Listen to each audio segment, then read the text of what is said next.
जुले नमस्कार आदाब। आज मेरे अनशन का 8वां दिन शुरू हो रहा है और मैं बिल्कुल ठीक हूँ। शुरू हम सदा की तरह थोड़े से मौसम विज्ञान से करते हैं। तो आज अचानक एक बहुत बड़ा बदलाव देखने को मिला।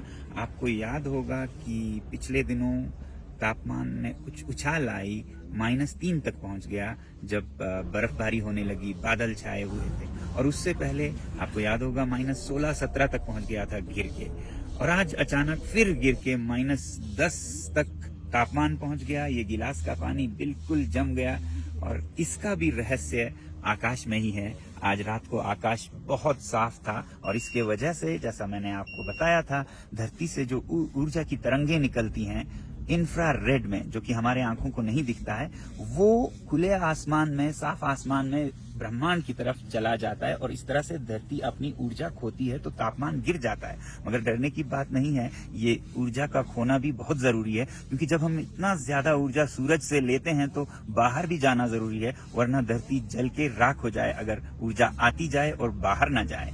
बहरहाल अनशन के बारे में बताऊं तो मेरे साथ यहाँ पर कोई 60 लोग खुले आकाश में -10 में आज सोए।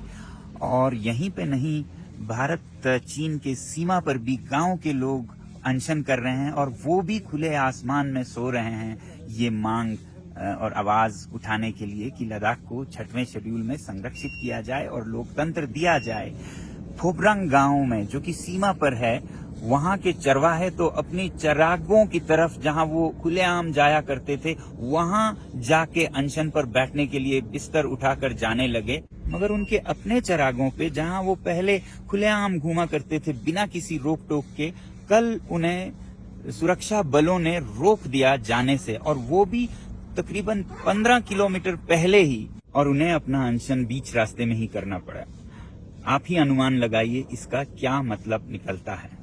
भारत माता की जय! भारत माता की जय! Dear Prime Minister Narendra Modi ji, I am a shepherd from the mountains of Ladakh, very near to China border.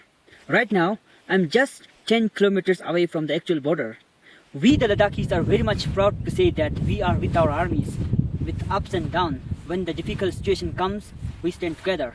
And like in 2020s, I was with our armies to supply them the basic needs and firewood, and I've seen on ground what the real situation was there.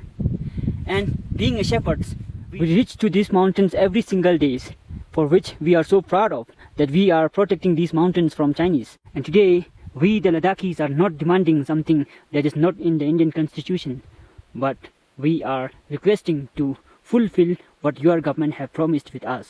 मुझे खुशी है कि आप में से बहुत से लोग friends of Ladakh, friends of nature से जुड़ रहे हैं और हजारों की संख्या में अलग अलग राज्यों से। और हमारी आपसे अपील है कि आने वाले रविवार, संडे 17 मार्च को अपने अपने शहरों में आप या तो एक दिन का अनशन करें लद्दाख और प्रकृति के समर्थन में, या फिर किसी तरह अपना समर्थन जताएं लद्दाख की तरह, जैसे पिछले साल हुआ था। इससे हमारी आवाज को बहुत शक्ति मिलती है और मेरी उम्मीद है कि मेन स्ट्रीम मीडिया के चुप्पी का बराबरी आप खुद को एक मीडिया हाउस बनाकर करेंगे। कृपया इस वीडियो को शेयर कीजिए अपने सारे साथियों के साथ और लद्दाख का समर्थन कीजिएगा। बहुत बहुत धन्यवाद। जुले नमस्कार, आदाब।